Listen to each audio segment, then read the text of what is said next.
Hola, hoy vamos a hablar de los defectos o los contraargumentos a las cosas que siempre decimos en cripto, para conocerlos mejor y poder defender esas posiciones y para no encerrarnos también en nuestras propias burbujas. Por ejemplo, ¿es cierto que las resistencias a cripto son iguales a las resistencias que tuvo Internet o a las que tuvo el petróleo o el auto, como decimos? ¿Es cierto que el dinero fiat en papel no está respaldado por nada, como decimos? ¿Cuáles son los puntos más fuertes de cripto y Bitcoin más allá de la burbuja ideológica en la que podemos a veces caer?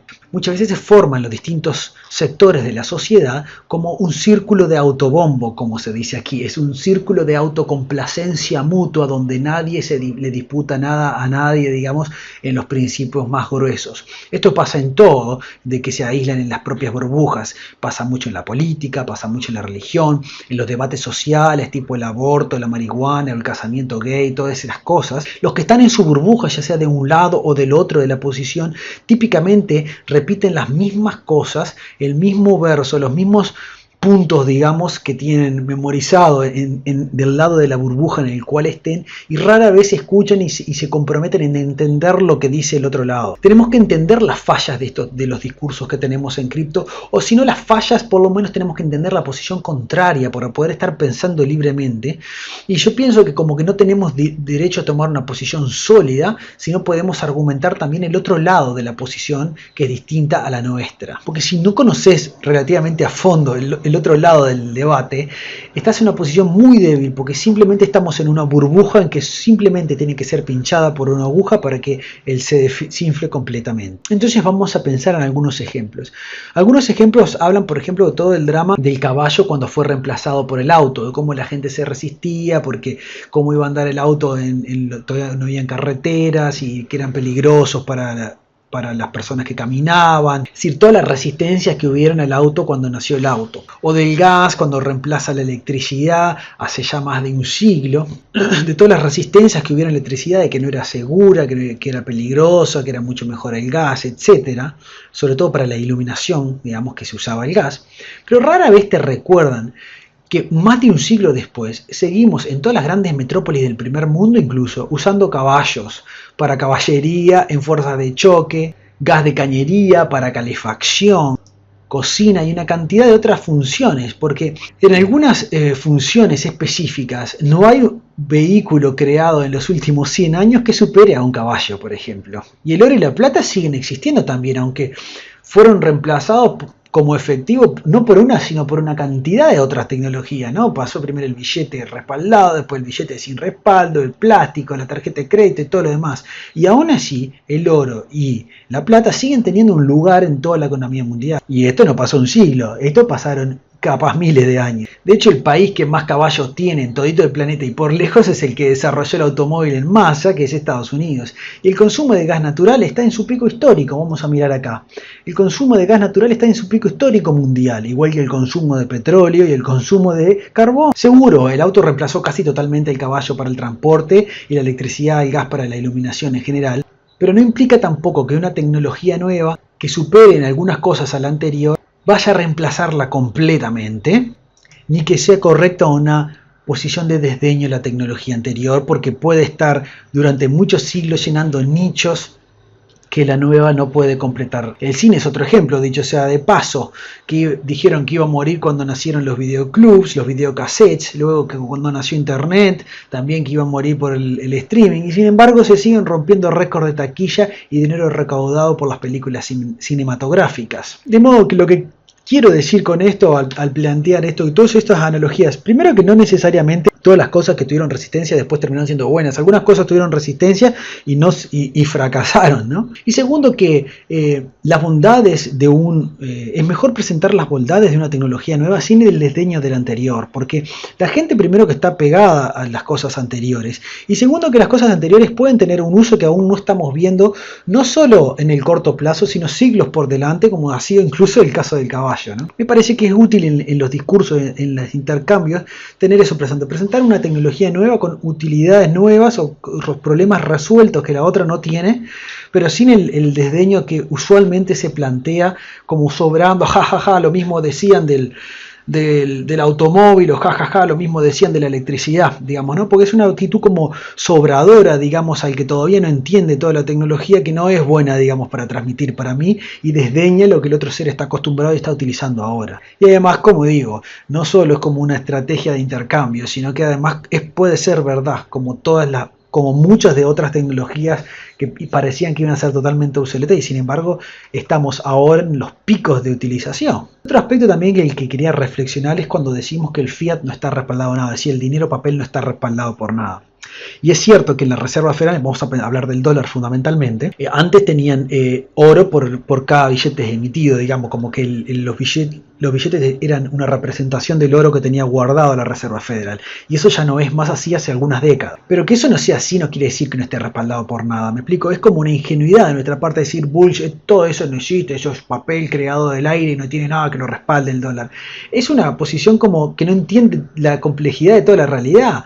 Está respaldado por leyes, está respaldado por instituciones, está respaldado por fuerzas armadas muy especialmente. ¿Tá? Fuerzas armadas. En el caso del dólar estamos hablando de la fuerza armada más poderosa de todo el planeta y de toda la historia de la humanidad. De hecho, los assets, los valores que tiene solo las fuerzas armadas norteamericanas valen mucho más que todo el oro del planeta. Vean esto que les estoy diciendo. Esta es una estimación gruesa que en realidad se queda corta porque yo miré varias otras, ¿no? La estimación total del valor de las bases y los equipamientos militar norteamericanos. Es una estimación muy gruesa que termina dando entre el trabajo del personal, el equipamiento personal, porque los portaaviones, todo eso sale muchísimo dinero. En la cantidad de tierra que tienen, porque hay mucha tierra que pertenece a las Fuerzas Armadas norteamericanas, la estima gruesamente en 12 trillones, es decir, 12.000 millones de dólares. Y fíjense que el market cap del oro son 7.000 millones de dólares. Es decir, solo el valor de las Fuerzas Armadas norteamericanas valen el doble que todo el oro en existencia del planeta. El doble vale. ¿Me explico? Y si vamos a ver cuánto billete físico hay, si vas a ver cuánto billete físico hay, billete papel, hay 1.5 trillones, es poquito, porque hay mucho que está de tipo en depósito a largo plazo, acciones, una cantidad de cosas. Pero en papel, billete, hay 1.500 millones de dólares, es decir, 1.5 trillones. Esto se dan cuenta que es lo que gastan las Fuerzas Armadas en un año de Estados Unidos. Y eso no es nada, solo fíjense el programa del F-35 de Estados Unidos, para cuando esté completo, digamos, solo estos aviones, el programa entero va a tener un valor de 1.500, volvamos para atrás, 1.500 millones de dólares, es decir, 1.5 trillones. Es decir, solo con los aviones, cuando esté completo este programa, solo con este tipo específico de avión, van a poder respaldar todos los billetes de papel de dólares que hay. ¿Me explico? Es decir, bullshit cuando decimos que no está respaldado por nada. Por supuesto que además está respaldado por toda una estructura democrática, republicana, elecciones, política, porque por supuesto tiene todas las debilidades que tiene, pero no deja de ser la democracia de corrida más larga de todos los tiempos. Si son 200 años sin una sola dictadura, creo que ningún otro país del planeta puede decir que hace 200 años tiene una democracia, que mal o bien votan, será manipulado por los medios, lo que sea, pero mal o bien votan. No creo que haya una sola otra democracia que haya tenido 200 años de democracia de corrida, ¿me explico? Y eso crea todo un contexto, digamos, de respaldo institucional. Pero si todas esas cosas no le convence, lo que a todo el mundo le convence son las Fuerzas Armadas, ¿tá? Solo el valor militar de norteamericano vale muchas veces el dinero fiat impreso y el doble del market cap del oro. O sea que decir que no está respaldado el dólar solo por el hecho de que no hay un poco de oro por cada dólar que existe en la Reserva Federal, que es cierto, es un poco ingenuo, digamos. Y decimos mucho esto, ¿no? Decimos mucho. Lo que sí esto hace que, digamos, la falta de respaldo en oro, lo que ha hecho es que ha liberado la producción del dinero, ¿tá? Entonces, en el caso de todos los países del mundo, eso hace que los países puedan destruir los ahorros los gobiernos puedan destruir los ahorros de las personas por ambición propia, por todo tipo de cosas, como sabemos, sobre todo los que estamos en Latinoamérica y seguimos más o menos las noticias de la región. Y los europeos, si no lo sufren tanto, igual lo han sufrido en Grecia y todo lo demás lo han sufrido en Europa también. De modo que sí es una debilidad que queda en manos de gobierno la impresión del billete, cosa que queda resuelta al haber un respaldo físico de oro y cosa que también queda resuelta en cripto. No todo cripto, porque Ethereum, por ejemplo, no tiene un hard cap, ¿está? Hard cap tiene Bitcoin y una cantidad de otras cripto, pero no todas las monedas, no todas las cripto tienen un hard cap, ojo. Pero en el caso del dólar, más incluso la Reserva Federal, incluso también se puede apuntar a esta otra debilidad. La Reserva Federal, además, es una entidad privada, tiene participación y control y auditoría de parte del gobierno, pero la elección esa, el board de la Reserva Federal, prácticamente no es un proceso democrático, ni depende directamente, digamos, del presidente, que sí elige al encargado, lo nomina, pero es una entidad bastante independiente de la República, por decirlo de alguna forma. Entonces, eso sí es una crítica válida, pero en contraposición a eso puede señalarse que la inflación del dólar en muchos años ha andado del 2 o 3% por año, que para nosotros que hemos vivido inflaciones de entre el 10 y el cientos de por ciento en algunos casos, es un chiste 2 o 3% de inflación. Y ni que hablar, no solo los latinoamericanos, a todos los que holdearon BTC en el 2018 también 2 o 3% de pérdida de valor en un año es un chiste, ¿no? O sea que se puede señalar esta debilidad, digamos, del sistema de no respaldo de oro, pero también se puede mostrar la información histórica de que la devaluación es sistemática anualmente de 2 o 3%, pero tampoco es un disparate, digamos, ¿no? Para mí el más poderoso argumento son las demoras de los bancos, la cantidad de gente que no puede transferir dinero internacionalmente, que son la amplia mayoría de la población del planeta. La amplia mayoría de la población del planeta no tiene una cuenta bancaria, no puede conectarse y hacer una transferencia de dinero a otro país del otro lado del mundo, no puede recibir dinero del otro lado del mundo. Entonces eso hay una limitación enorme para el comercio y para la subsistencia de todas esas personas, digamos, ¿no? La bancarización, por decirlo de alguna forma, tiene una penetración muy baja en la población mundial en términos relativos. A mí es sorprendente, pero más de la mitad de la población no puede mandar y recibir dinero internacionalmente. Y después me lleva para mí los casos más de moda ahora, más visibles, que son la censura gubernamental y corporativa. Gubernamental, por ejemplo, Estados Unidos hizo prohibir todos los ingresos de dinero a Wikileaks, que es la organización que publica documentos secretos de los gobiernos, digamos, ¿no? Entonces, PayPal, Visa, Mastercard, Patreon y todos esos prohibieron donaciones a Wikileaks. Entonces, solo Wikileaks acepta Bitcoin para recibir donaciones por el trabajo que ellos hacen. Pero quieras que no, Wikileaks es una organización que puede estar cometiendo un delito según en el país en el que operen, porque están están haciendo público documentos secretos de los países, nos guste o no nos guste, estemos de acuerdo o no, digamos, están rompiendo leyes, ¿no? En algunos casos, pues después está la protección también periodística, que también tiene su parte especial. Pero, en fin, pueden estar rompiendo leyes en algunos países, nos guste o no nos guste. Pero entonces ahí, cuando no se rompen leyes, viene la censura corporativa. Y que te censure Google, que te censure YouTube, que te censure Patreon, que te censure Mastercard o Visa, a veces es peor que te censure un gobierno. ¿Me explico? Porque esas super multinacionales tienen poder que, de punto de vista económico, es superior, muy superior al de cualquier gobierno, o si no cualquier gobierno, al de la mayoría de los gobiernos países del mundo, digamos. Y ahí tenemos el caso más reciente de todos estos filósofos, comentaristas, que para mí no llegan ni a la derecha, como muchos son de centro derecha, digamos, ¿no? Todo empezó con Sargon of Akkad, que es un intelectual, está en inglés esto, pero si los que hablan inglés quieren ir a escucharlos, pueden hacerlo. Los recomiendo, así no creen los que les voy a decir, lo verifican directo. Sargon of Akkad es un inglés que, digamos, está en contra de cosas como el lenguaje inclusivo, el equivalente al lenguaje inclusivo en inglés, y legislación en torno a eso.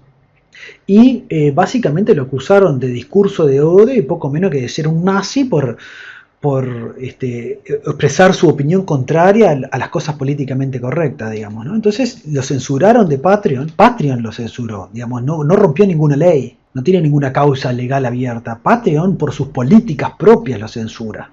Entonces hay una cantidad salieron en apoyo de esta situación porque ya es una exageración, entendieron. También estas personas son de centro derecha. Para mí no llegan ni a ser centro derecha. Por ejemplo, el caso de Jordan Peterson, que está acá a la derecha en este video, el caso de Jordan Peterson es un profesor académico de psicología en Canadá que se plantó en contra de una ley que obligaba a las personas a llamar a llamarlas a las otras personas por los pronombres que elijan. Si una persona quiere que digas él, tenés que decirle él. Si dice ella, que tenés que decirle ella obligatoriamente por la ley. Él dijo, yo por buenos modales le digo a las personas como quieran las personas que les digan. Eso no tengo problema, pero no voy a someterme a una ley que me obligue a decirle a las personas como ellos quieran, porque se les va a ocurrir todo tipo de todo tipo de cosas nuevas, digamos. Solo eso, digamos, no es que estés o no de acuerdo con la posición de él, no es que te salió con un discurso fascista, ¿entendés? Y bueno, por eso tuvo problemas enormes por esa situación y bueno, empezó a hacer videos, libros al respecto. Y este caso de David Rubin también era un tipo muy de izquierda, era un tipo de izquierda que después dejó la izquierda justamente por todo lo políticamente correcto y la censura de lo que ellos entienden como censura, porque con el lenguaje inclusivo lo comparable al lenguaje inclusivo en inglés, digamos, este hombre incluso es homosexual y está casado, o sea, no es un fascista, ¿tá? Pero digo, no me crean, vayan a verlo. Igual mi punto es, no importa de qué lado estemos de esto podría haber pasado con intelectuales de izquierda en otro momento y puede pasar, porque es así, porque los péndulos oscilan, ¿no? Ahora estamos en un momento de que está lo políticamente correcto de moda, pero está habiendo una reacción y de repente dentro de unos años es al contrario, ¿tá? Y el punto es que las corporaciones no necesitan que las personas hagan algo ilegal para limitarte. Visa, Mastercard, Patreon, PayPal, todas esas tienen sus propias políticas y ellas pueden censurarte más allá del aspecto legal. Aunque no hayas roto ninguna ley, rompiste su política, te echan de la plataforma y de repente ese es todo tu ingreso, o un porcentaje enorme del ingreso. Y esta censura simplemente es imposible. Todas estas personas saben de Bitcoin, están involucrándose en Bitcoin y están aceptando Bitcoin algunos de ellos. Sam Harris acá es un intelectual extremadamente reconocido que también dejó Patreon por esta situación. Y esto me parece mucho más pragmático, digamos, ¿no? Combatir la censura gubernamental y la censura corporativa, se esté del lado ideológico que se esté, digamos, no importa esto, lo que importa es la censura, la existencia de censura más allá de los motivos legales, digamos, sino motivos ideológicos, esté del lado que estés. Es una forma mucho más pragmática de ver la situación. Porque la gente cambió de tecnología de dinero no porque la convencieron de que iba a hacer una revolución mundial de cosas. La gente adoptó la nueva forma de dinero porque eran más prácticas, porque resolvían problemas reales. Entonces, para mí estamos mejor cuando nos centramos en estos casos, nos centramos en aspectos de censura, nos centramos en la bancarización de todas las personas que no tienen bancarización, que cuando nos ponemos a criticar extremadamente fuerte, nos banderamos ideológicamente como una revolución, digamos. Y nos ponemos todos proféticos y evangelizadores, digamos, ¿no? A mí no me gusta esa forma, digamos, de verla, no me parece que es la mejor forma para maximizar la adopción de toda la cripto. Pero digo, esa es mi posición individual, mi punto de esto es no tener razón ni nada, simplemente transmitir mi posición por si es de utilidad alguna de estas reflexiones, espero que le hayan sido así. Su campanita, Twitter, compartir y Face, gracias, saludos.